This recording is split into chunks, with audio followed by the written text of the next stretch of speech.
Кемин жеринин эң көрүнүктүү тарыхый инсаны Шабдан Баатыр ага арналган эстелик. Бирок бул эстеликтин пропорциясы анча туура эмес деп көрүнөт мага. Анткени ат Шабдан менен тең болуп калган да. Ал эми бул болсо Бишкек-Торугарт стратегиялык трасса.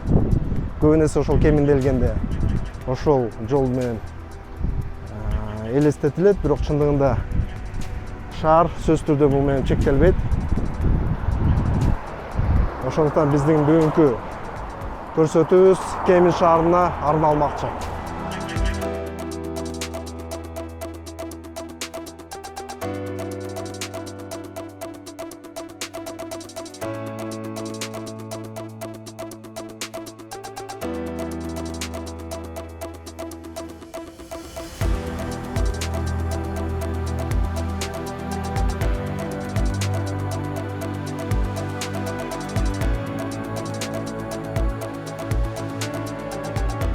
Бул Шабдан Баатырдын эстелиги жазалаган боюнча ошол бойдон эч кандай реконструкция, ремонт жумуштары жүргүзүлгөн жок. Себеп деген муну капиталдуу бир ремонт кылуу деп эмдиги жылга киргизген атабыз.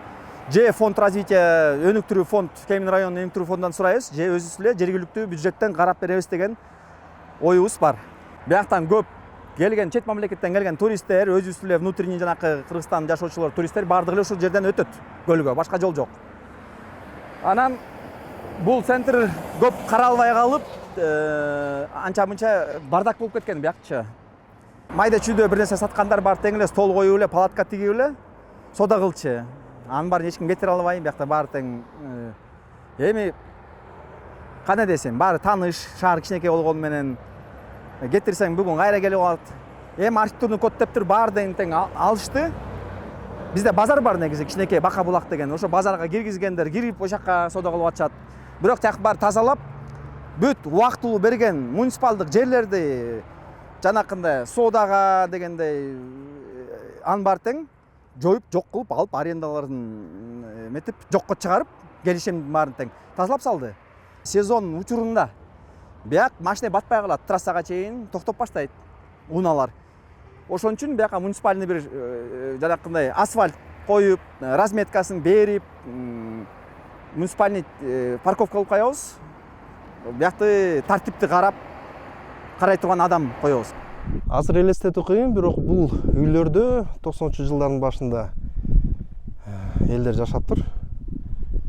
Завод, фабрикалар талкаланып жок болуп, бул жерде дагы Кеминдеги линолеум заводу жабылып, ошондуктан бул жерде жашоонун деле максаты жок болуп калган. Ошондуктан элдер да көчүп баштап, бүт алып кетчү нерселерди ала кетип, анан кийин убакыт өткөн сайын мына калдыктар эле калыптыр. Карасаңыздар, согуш жөнүндө тартуучу бир декорация болчудай жер экен да.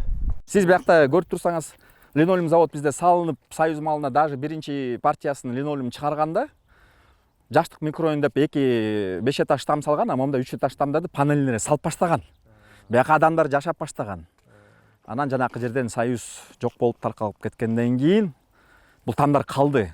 Буну элдер сатабыз дешти, бул баа болгон жок. Кээ бирлер терезе эшиктерин талкалап, сындырып алып кетип калышты. Урдалгандар да болду. Бул негизи ушакта застройка болмок. Малоэтажный. План негизинде болмок. Жаштык микрорайонунда аякта өзүнчө бир спорт зал, бала бакча, мектеп, ал өзүнчө микрорайон болмок. Панельный тамдар, сиз билесиз, бул линолеум заводко жакыныраак Кемин шаарчасынын аркы башында болуп калат. Бул биз берки башында жүрөбүз, ар микрорайондо. Олар в одно время были жилые дома. Это, значит, я еще в школе был. Это класс, наверное, 9 класс, я уже напомню. Он только в тот момент достраивался, но уже был именно аркы үйдүндө уже жачыдык светтер күйүп калчу.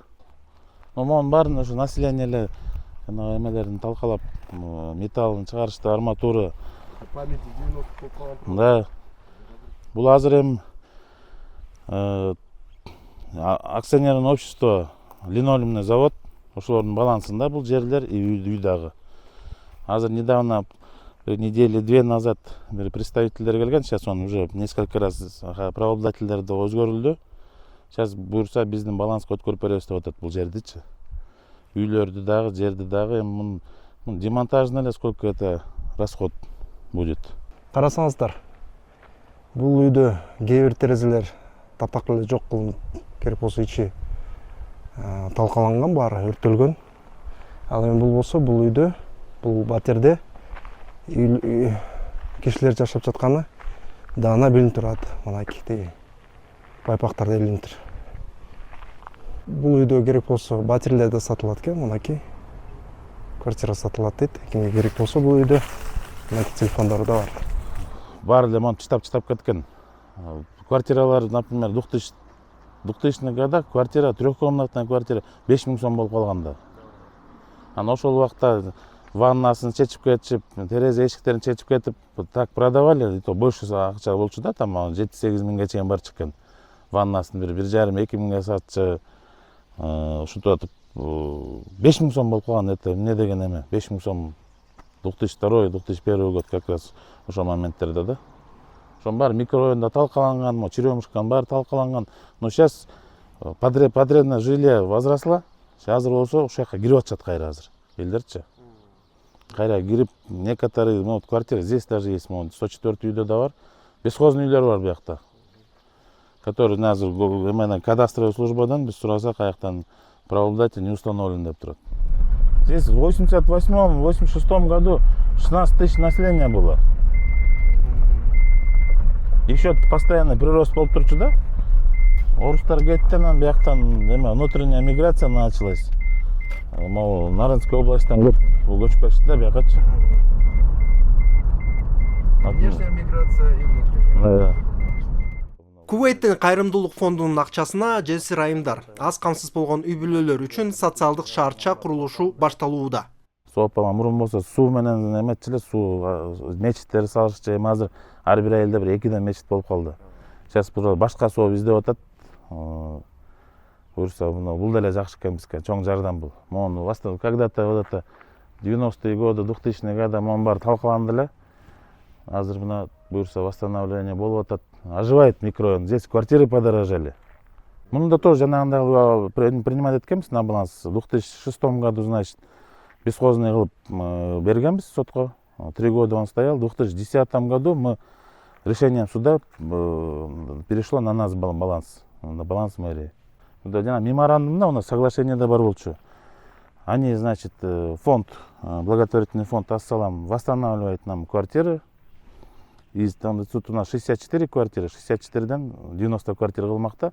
Значит, здесь трешек не было, не будет, только однокомнатные и двухкомнатные. А вот это и будет социальный городок? Да, соцгородок. Вот это, значит, 3-й, 4-й, 5-й, 6-й дом.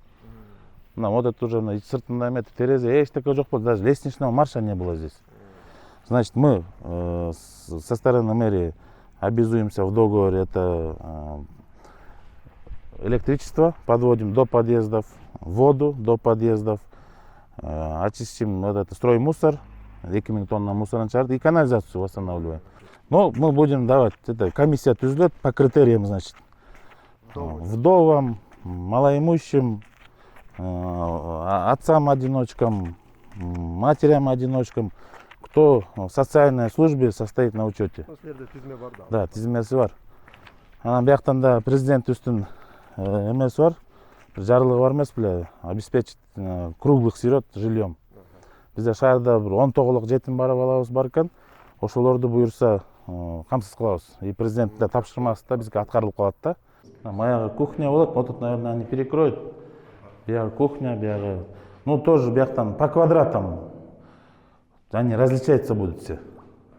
По квадратам, например, однокомнатная большая есть, однокомнатная поменьше есть, и двухкомнатная побольше. Да. Мы электромонтаж полностью провели. Так, канализацияны даяр уже. Бармамны чыгарып койшкан. Только подключение эле калат да. Азыр менчикке барып койсок, думаю, наверное, там арасында беспредел будет еще. Например, был такие эмелер көрүп атабыз, Чыморгондо соцгородок ачылган. Да, ушундай чырлар болот. Там, наверное, там бир 5 жылга или какой-то бир периодка испытательный период берет окшойбуз деп атам да. Что если достойно жашап, никаких дебоширства не будет, мы будем предоставлять частную собственность, беребиз. Где-то предварительно бир азыркы убакта 5 жылга беребиз, порядочно жашаса, далее уже частную собственность. Яка өзүнүн кийими менен эле жашаш керек, идиш-бидишине чейин бытовая техника, мебель, все будет здесь. Отдельный санузел здесь, бир квартирада. Местный либо приезжий. Да, например, президенттин политикасы бар да, чисто датировать. Ну, здесь тоже, Север и так далее. это двоякий вопрос тоже. Ну, если бы вас, например, перевели в другую вообще, Кадамджа или Айдаркен, Пока я, наверное, вы бы тоже поехали? Я поеду я. То есть без Ну, всяких, да, таких? Да, я поеду, но в тот момент я же пока изучить должен, пока их вот это самые острые проблемы, вот это надо сперва вот это оперативно же решать. Я, наверное, не смогу, потому что я там в курс должен это войти, проблемы изучить, решения. Даже будучи здесь, вы родились, даже здесь приходилось изучать, Да, правильно? да. Первый год. Да. А вот оптимально, как вы считаете, сколько лет должен мэр сидеть, например? 2 срока, наверное, думаю. Больше 2 сроков мне не надо, наверное. 2 срока это сколько получится? Ну, там сколько, 7-8 лет, наверное, где-то. Мисалы, местный кеңештеги шайлоо. Мгм. Смысл их проведения в чем вообще, если убрали функцию контроля? Ну, этот институт тоже, оказывается, должен у нас работать. Почему он должен работать? При распределении, например, функции депутатов, да, местного, конечно, эмне болот анда. Они там шайланып келди, разбиваются на комитеты, бюджетная комиссия, отдельно земельная, тиги булар. Ну, керек-то булар, да, чу. Кеңеш керек обязательно. Токтом чыгарып бериш керек. Бирден болсо, например, утверждение цен, например, токтом менен, кеңештин токтому менен бекитебиз. Потому что тарифы. мэр это будет делать превышение. Да, это уже слишком болуп кетет да. Утверждение бюджета, например. Элдин өкүлдөрү келип туруп, например, бияка жол салыш керек, бияка тротуар коюш керек, биякта насущный проблема элди да угуш керек да, это керек. А так вертикаль власти бул жакшы эле экен, жакшы. Азыркына байкап атасыңбы, азыр мына эл деле байкап баштады. Бийлик күчтүү азыр. Бийлик күчтүү, вертикаль власти бар, иштеп атат. И быстрее, да? И сейчас оперативность пайда болду. Бияктан да мына талаптар да күчтүү болуп атат бизге азыр. Мындай, да, үстүдөн аябай мына эски жетекчилер деле, мунуку айыл өкмөттөр деле уже опыттуу айыл өкмөттөр мурун иштебей эле жүрчүбүз дегендей бир эме болот да, мурун жыргал заман экен да депчи. Азыр мына күнү түнү эле жүрүп калбадыкпы? Күнү түнү талап күчтүү, могу бүтүш керек деп талап коюлат, ошону бүтүрүп атабыз буюрса. Массалык маалымат каражаттарда социалдык түйүндөрдө эң көп чалдырылган көйгөй бул Таштанды полигону.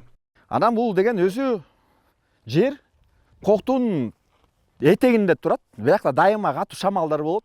Катуу шамал болгон сайын көрүп атасыз, могу таштандын арасында ар кандай жадака целлофандын пакеттери бар, түрлүү. Анын баары тең барып туруп, бул кашасына жабышат. Кашадан ашып түшөт да. Кашадан ашып түшпөйт, кашаны чогуу жыгылтат. Себеп деген шамал өтүп туруш керек. Бул өтпөй калат жабышканда. Буну дайыма келип, ЖКХ биздин отделыбыз бар. Азыр деген бөлүнүп кетти, муниципалдык предприятие болуп. Келип чогултат.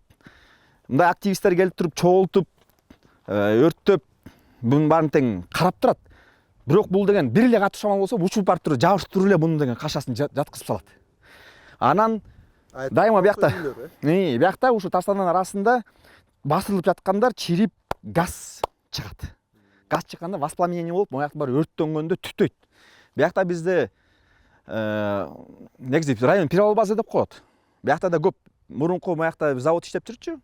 Быстровский электротехнический завод деген. Ошого караштуу моякта тамдар бар. 2 этаж тамдар бар. Жашоочулар көп. Ошолорго түтүн бар, ошо жака барат. Зыяндуу заттар. Зыяндуу. Анан ушул маселе абдан курч. Кеми шаар бир кичинекей бир өзүнүн жери жок да. Такыр бүт тозулган бүт жагынан. Бияк жагына өтсөң там Клатер айыл өкмөтү жери, биягына өтсөң Клатер айыл өкмөтү, биягына өтсөң Орловка шаарына карай турган жерлер бар. Мындай кылып ичсең, аяк чүй, природоохранный зона. Төгө турган жер жок. Ушул өзүбүздүн жергиликтүү бюджеттен карап бир нерсе сала турганга бул маселени чече албайт кеңеш. Себеп деген андай каражат жок.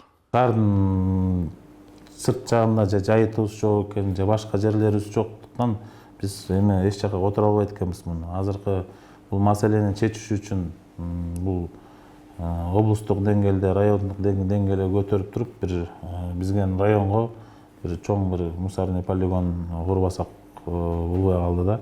Анткени мына азыр жаныбыздагы жакын жайгашкан Кичигеймин айыл өкмөтү, Кызыл Октябрь айыл өкмөтү, ошонун жана мусорлордун баары биздин полигонго келип төгүлөт. Бул почти жарым район ушул жака төгөт да.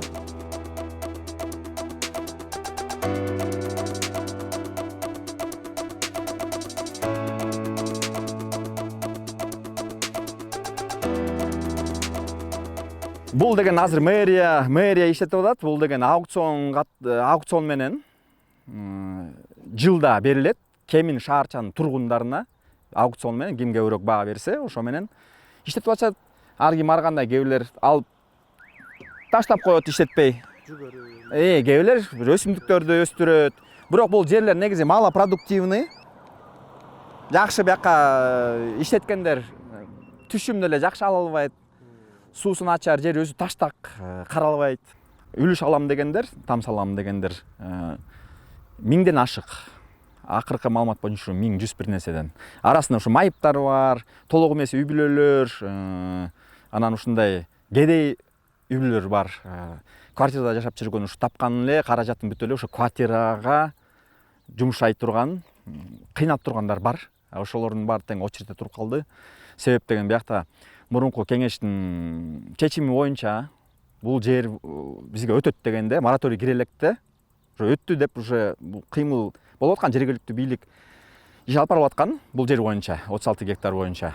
Анан генплан заказ кылган бияка. Бирок малоэтажный строительствого деп эметкен. Сугат жер болуп эсептелет азыр категориясы боюнча. Биз трансформациялай албайт экенбиз. Анткени аяктан бизге бир мыйзам бөгөт коюп турат. Мораторий коюлган 2009-жылы. Бул мораторий менен биз башка категорияларга өтпөсүн деген бир мораторийден биз мыйзам бар. Ошо мыйзамдын биз аттап өтө албайт экенбиз. Ошон үчүн бул деген кабинет министрликтердин Акылбек Үсөнбековичтер жардам берсе, мораторийди отмена болсо, биз элге жерди генплан түзүп бөлүп бергенге даярбыз азыркы күндө. Жер көбөйбөйт, элибиз жылдан жылга прирост болуп атат. Жылдан жылга жаш муундар сурап атышат, үй салабыз, жер бергиле деп. Анан жана 32 статья бар жер кодексинде. Ошол жакта жазылган орда ар бир жаран бир жолу бекер жер бергенге укуктуу, жер алган укуктуу деген 32 статья бар жер кодексинде. Дарыгерлердин жетишсиздигине айлык маянанын аздыгы жана жеткиликтүү турак жайдын жоктугу себеп болууда. Неонатологтан жок, неонатолог деген жок, хирургтан үчөө жетишпейт, кардиолог жок, иммунолог жок, психиатр жок, эндокринолог жок, семейный врачтан жетилбейт, инфекционист жок, анестезиолог жок, инфекционный контроль жок. Силер сурашыңар мүмкүн, анда силерде эмне бар деп. Бизде почти что ошо эптеп-септеп эле баягы имеющий сала менен меняться этип, тигинтип, эме кылып атабыз. Бүт ошол районго Ооба, бул жерден бүт районда карай турган эме, анан кийин биз кайрылбаган жерибиз калбады. Эми бул жердин эң көйгөйлөр жери кандай десе, бу жергиликтүү бийлик, акимият да мэрия жардам берели дейин десе, алар жардам бере албайт экен бул эмеге. Себеби бул территория Минздравдын балансында болуп атат. Минздравдын өзүндө акча жок. Анан же Минздрав кылбайт, же бизге берилбейт, ушундай эме көйгөй болот да. Бул дарыгерлердин жетишинин биринчи көйгөйү. Экинчи көйгөй айлыктын аздыгы. Бул жерден айлыктын аздыгы абдан жаман көйгөй болду. Бизден иштеген бул медайымдар, врачтар бул жерде кечке чейин иштешет дагы. Анан кийин кечинде барып швея болуп иштешет. Же бир жерде барып санитарка болду, эме пол жууп тигинтип иштешет. Анан биз аларды даже бул көйгөй ушундай болуп калды. Биз аларды башкара албай калдык. бир жерде замечание жасап дегенде мында десе мен ушу 7000 сомго акчага ушул жерде суббота күнү дагы иштеп жүрөм. 7000 сом акчага өзүңөр алгыла деп кетип калган атат. Мына могул здание биздин эски инфекционный отделение зданиясы. Тигил турган зданияны ремонт кылып туруп, жакшылап туруп, инфекционный отделениени тигил жерге көчүргөнбүз. Ал эми бул болсо бош турган 2 жылдай болду. Ичи жакшы эле. Эми ушуну жок дегенде ушу кичине косметический ремонт же капитальный ремонт кылып туруп койсо бул жерге бир 5-6дай дарыгерди ушул жерге киргизип коет элек. Ошондо дарыгерлер хотя бы 5-6дай дарыгерди алып коет элек.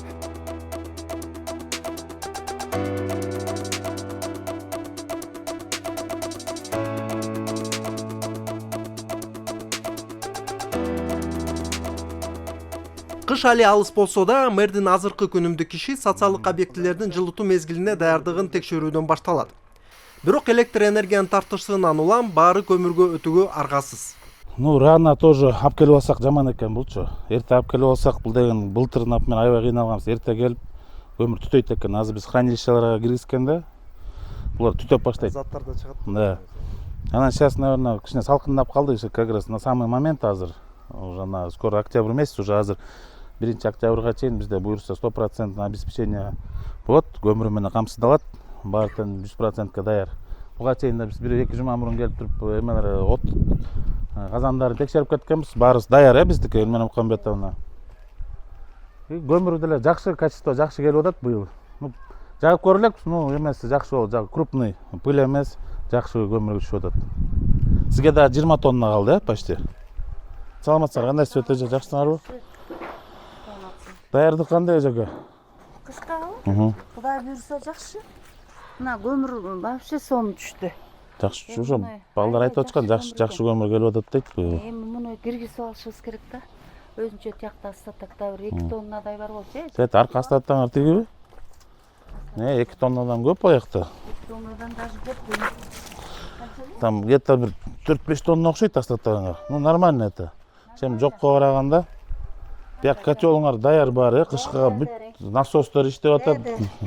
Резервный котел бар. Тачканы бияктан бияка киргизип койгом. Садикта бир частный садик бар. Бир аяктан деле бир 15 бала ашып кетсе аякта деле. Брусчатка, тротуарная плитка и ограданы полностью котордук. Страшный болчу. Эскиси страшный. Биякта балдар отуруп чалынчы. Уже жакшы болуп калды бияк. Тезке деме, Гүлжан Маликовна 70 тонна жылына. 70 тонна биякта. Да, 30-32 чейин барат булар. 28-ден 32-ге чейин экен да приблизительно.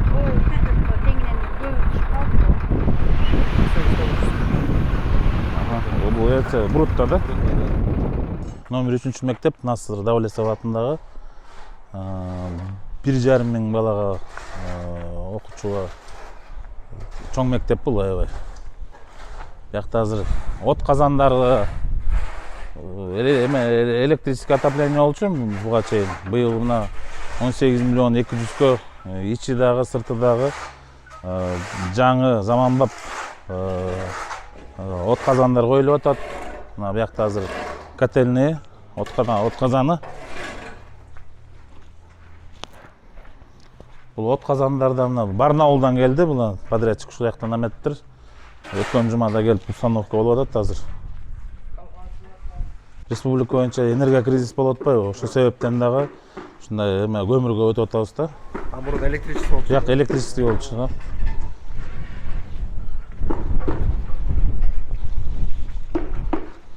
Бул 70 анча деле эски эмес, 77-жылы салынган мектеп экен бул.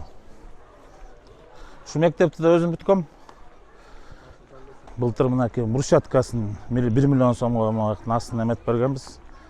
Жанагы стимулирующий грант менен терезе айнектерин 6,5 миллион сомго, эшик терезе айнектерин 6,5 миллион сомго котордук быйыл. Сырдап коюш керек экен, Азыр эми Гострой менен эметип азыр жана управление Чуйского УКС менен азыр тендер ачылды. буюрса сырткы фасадын 6 миллион 607 миң сомго сырткы фасады жазылат. Ассаламу алейкум, кандайсыңар? Саламатсыңар эжекелер. Мына батареяларым бар, жаңыртылып, чугунный батареялар. Мектепте азыркы убакытта 800 бала окуйт бул мектепте. Биздин убакытта ушул жакта 2 смен менен 1,5 миң бала окучубуз. Саламатсыңар? Здравствуйте. Батареяларым баары жаңыртылды, терезелер жаңыртылды. Эшик, терезе. Булар быйыл коюлду да баары. Бала бакча, быйыл тоже стимгрант менен 4 миллион 200-кө укладка брусчатки, ограждениясын бүтүп атат, бүттү уже. Тоже аябай кебетеси страшный болчу, мынакей азыр буюрса. Быйыл мына жаңырып атат, көз ачылды бияктан. Аябай родители рады, население мынакей аябай сүйүнүп атышат. Это биягынан бери ограждениялар болду. Сетка болчу баары. Сейчас брусчатка 2000 квадрат брусчатка болду биякта. Так, бияктан бул эң керектүү нерсе азыр бияка деген чатырын которуш керек болуп атат. Мыякта кичине проблема болуп атат. Апрелде катуу шамал болбоду. Ошондо конёкторун учуруп кетип, бир 3-4 лист шиферин учуруп кеткен. Бул тоже бул аябай эскирди, өзүнүн эмесине жетти да. Да. Анан биякта ушунусу эле калды. Сырткы фасад и кровлясын эме эмки жылкыга тоже мына проект жазып атабыз азыр. Буюрса эмки жыл бияк жазылат. Садик, бала бакчалар мына идеальной форме будет бияктанчы бизде. Бир проект напишите, я постараюсь башка бремелерге. Булар даярдап берсем мне легче болуп атат да. Бир долбоор даярдап берсе мен уже уже реализациясын уже мен кылам да. Они заинтересованы, да. Руководитель аябай көп неметет да. Көп нерсе чечилет экен. Ушул мага жардам берсе эле мен аны дальше алып кетем да. Аны подготовить, я уже пойду уже источники пробиваю. Шаардын өзгөчө сыймыгы толугу менен оңдоп түзүүдөн өткөн Кемин Касиет бала бакчасы.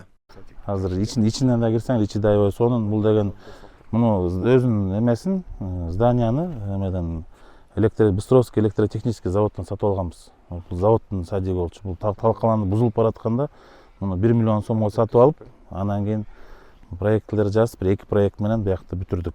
Биякка общий сарпталган где-то сатып алгандан баштап 13-14 миллион сомго жакын биякты былтыр ачтык да. Жыл сайын бирдемкесин кылабыз. Ичин жазадык, отоплениясын жазадык, чатырын котордук. Анан акыркы шарттар эме болду, благоустройствосы болду территорияны.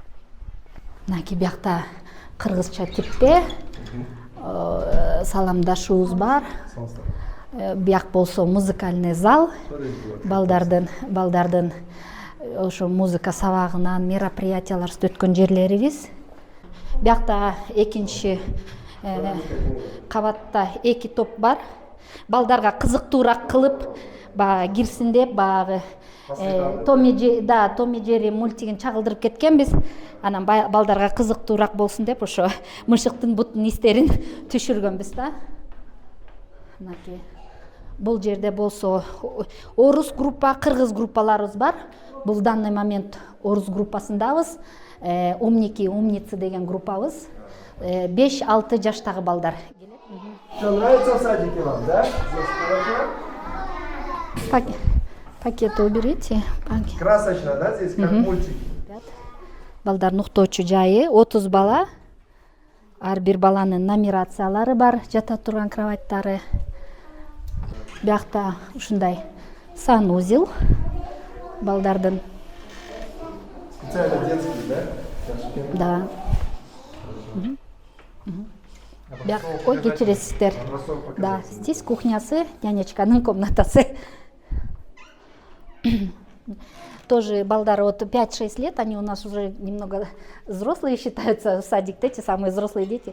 У них вот санитарный месибар, медсестрасы, где они могут ногти детям, ну, сюжетно-ролевая игра, ногти, волосы, дежурство у них, они помогают нам стол накрывать.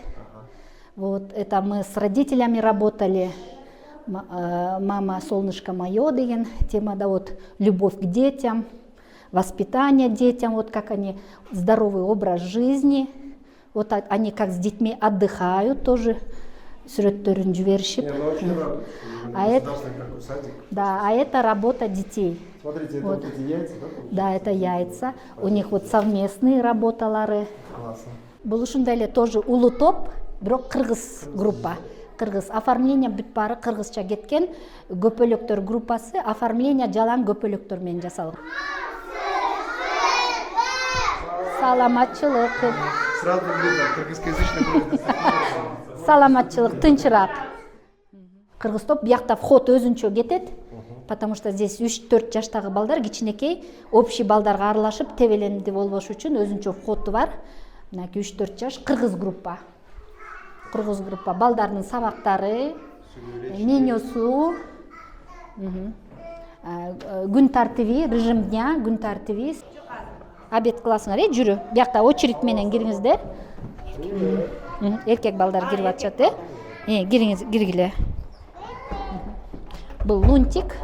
Биякта сүрө. Самый малыш, да? Да. 3-4 жаштар. Биягы болсо прачечный жери. Анан ушундай постельный бельелор. Балдардыкы бүт ХБ, синтетика жок. Мынакей бүт ушундай. Ар бир топтун өзүнүн шкафчиктери бар. Мынакей ашкананын өзүнүн менюсу бар. Биякта эжекелери иштейт, жейде азыр обедке данный момент даярданып аткан мезгилдери. Бир нерсе менен мактанып кетсек болот. Просто дагы бир удобство родителям создаем, да. Вот вход отсюда идет. Ар бир группада мондай диванчиктер балда для родителей. Вот, да, чтобы родители могли детей подождать, переобуть, эс алып. Вот такие диванчики есть. Сейчас самый младший, первая младшая, правда, кичине илеп аткан мезгилдери. Жаңы ачылган группабыз. Это 2-3 годика. Это 2-3 годика. Кеминде Алтын Түйүн инженердик техникалык академиясынын Чүйдөгү филиалы ачылган. Бул жерде балдар робототехника, программалоо жана 3D дизайнды үйрөнүшөт. Целый областный филиал строят. Областный филиалы. Biz успели, мы зданиясын предоставили, ремонт сделали, былтыр отоплениесін сделали. Манай Мырза, директор бияқта. Азыр мына могуларды жаңы жазап, мына балдарга мына жаңы иштетип, азыр мына көрсөтүп атабыз да. 3D моделирование боюнча программаны жаңы киргизип. Бул азыр информатика жана 3D моделирование кабинетибиз болот да бияк. То есть мына азыр ушуну азыр мо 6 компьютерди жаңы эле ишке киргиздик. Азыр эми ар жагы жазалып атат. Аякта да бир 6 компьютер болот, баш аяк 12 компьютер болот да. Бул эми келечекте архитекторлор турат, Эми булар деген азыр мына мисалы үчүн мону 3D моделированияга мо аппараттар да. Анан булар бул жактан биринчи мына ушуну чиет. Анан муну уже куюп чыгат. То есть пластмасс мененчи. Бияк робототехника кабинетибиз азыр ошо мугалимибиз 18 сентябрдан баштап мугалимибиз келген да. Леголар кымбат нерсе да? Леголар кымбат. Ева 3 деген леголар мына. Булар аябай кымбат турат. Бирок бул менен аябай иштегенге аябай сон болуп атат да, жакшы. Азыркы замандын талабы болуп атат да бул. Мынакей Ева 3 деген. То есть уже программа киргизет болгачы. Жылына 544 сом төлөнөт. Бир баладан. Бир жылга 544 сом. Ошо счет бар, ошого прямой банктан төлөшөт ата-энелер. Эми акысыз эле деп койсо болот да. Азыр эми ЧПУ лазер. Буга чейин биз бул основа техники моделирования деген кружогубуз болчу. То есть техникалык модельдөөнүн негиздери. Анан азыр эми бул замандын талабы болуп атат. Мурда буга чейин, точнее былтыр картондор менен кезип, балдар ошентип макеттерди жазачубуз да. Машакаты көп. Анан бул уже азыр биринчи автоматтык түрдө лазер менен кесип берип атат. бул жактан бир тартасың компьютерге. азыр эми баягы да мисалы үчүн могу сыяктуулар да. Мындай үйгө илип койсо болот да. Мынакей моолар да. Анан бул мына моону жазабыз. Дөңгөлөктөр айланат экен. Үлүф титетпейт еще дөңгөлөктөрдө. Чүй областынын эмблемасычы. Бул мисалы үчүн муну мындай кылып жазып атабыз да. Так, мындай кылып муну 3D формада мындай чыгарабыз. Мындай болот да. Могу то есть бул мындай картина болчу компьютерде. Анан мунун өзүнүн эмесин чыгарып алдык да. Тияктан чертежунчу. Мунун баарын отуруп чийгенде балким көп убакытты талап кылат. Ошо мына бул жактан ушунун баарын кезип заготовка кылышат. Анан бул жактан уже балдар чогултушат. То есть мына проектор менен бияктан мугалим коюп берет. Түшүнбөй аткан жерлерин ушул жактан көрсөтөт. Ушул жерден чогултушат. Теория болгону жакшы экен да, практика. Практика, өз көзү менен көрүп, кызыгууду артат да ошондо. Бул здание аябай эски. Şu içki ремонтуна эле азыр эмки жылкы аракет кылабыз тоже. Через Тимгрант, либо какие другие источники. Это класс гитары, да. Преподаватель Сайдыкулов Талай, да. Кагелевич. Класс аккордеон. Класс аккордеон. Большое количество. Хватает, да? Удайым берсе, да. Былтыр жаңы аккордеон алдык, анан булар бая эскилер. Балдар акысыз окутулат, да? Нет, платная школа, да, платная школа. Оплата фортепианное отделение 465, по-моему, да, да. А народное отделение Комус это 240. Ну это очень дешево. Ну да, по сравнению с республикой, да. Здесь концертный зал у нас. Да, концертный зал. Да. Здесь мероприятияларды сами своими учениками өтөбүз. Детей у нас 86 было былтыр. Сейчас в этом году где-то 80-тен ашат по-любому. Ну, булар мугалимдер, они в основном разъехались. Кто в Германии, кого и нету в живых. Кыргыз элдик аспаптары да. Кернейди дагы көрөсүң. Жок, кернейбиз жок. Чопо-чор, чор, сыбызгы, добул басыбыз бар. Кыл кыягыбыз бар. Ну, бая мугалимдер жетишпейт да. Мы каждый год преподавательдердин күчтөрү менен монтируемся, красим, подкрашиваем, да. И каждый свой класс эметип. Быйыл эми бул эшиктерин анан окна и жаңы школда эле кереги жок го. И сразу линолеум болсо, чтоб киргенде жаркырап тургандай болсо абдан татынакай болот да. Азыр Эшик терезеңер линолеумдар менен ошондо бир сурма болот. Кийинки жылы башка жагын эметебиз. Да. Бул реконструкция эмес, себеп деген бул уже парк жок деп койсок болот. Бирок мурун болгон, да? Мурун болгон Союз маалында биякта жакшынакай сонун парк болчу. Бул чоң эмесинин территориясы бир баш аягы бир 4 гектарга чукулдап калышы мүмкүн. Трассадан биякта эле турабы, ары жагында эле. Трассага жакын. Бул биздин деген райондук маданият үйү, ошонун аркасына жайгашкан. Бирок центральный кире бериши ушул жерде болчу. Союз маалында биякта болгон аттракциондор, балдарга ойноп турганга ар кандай ойноп турган эмелер бар болчу. Детский снаряддар, маф деп коет да, мал түрдүн формалар. Горка, качели, түрлүсү, карусель, бүт бар болчу. Бияктын баары тең скамейка, освещение сон болчу. Паркка ограждение. Вот эти вот освещение, немелер, опоры 90 штук жазалат. Парктын ичинде 90 штук опора. Азыр эме 150 освещение, да, парктын ичиндегичи. Российский эмелер коюлуп тур жана, аны сейчас Кыргызстанда даже продажи нет оказывается, азырчы. Мондай болот, 0,60 сантиметров он. Парк, шаар деген аттуус бар, мына айылдарга даже парктар салынып атат, скверлер, парктар. Шаарыбызга мына бюджеттин астыгына байланыштуу элдер сейил парктары жок болчу. Мына быйылга мына 3 жылдан бери ары бери чуркап атып, ушуга да быйыл да жетиштик. Буюрса мына азыр башталып атат.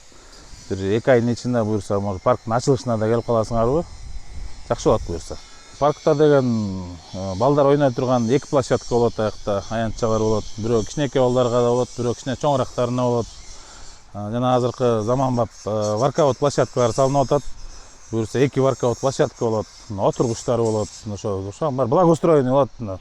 Велодорожка болот, аякта лед-экран болот, тротуарлар болот, скверлер болот, ошо бак-тарактар.